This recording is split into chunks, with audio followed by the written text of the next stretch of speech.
Hey, welcome to Wheels. Today I got a quick and handy tutorial for Kia Sportage owners. If you have ever wondered how to automatically reset your fuel economy after ignition cycle or after refueling, you're in the right place.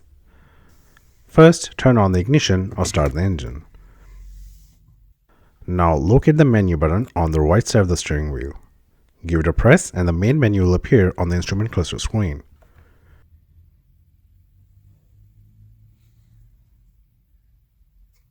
Once you're in the menu, scroll down until you find the other option. Within the other menu, look for the fuel economy reset option. Now you have three choices: off, after ignition, and after refueling. If you want to keep things as they are, select the off option. When after ignition option is selected, the system will reset the fuel economy every time you turn on the ignition.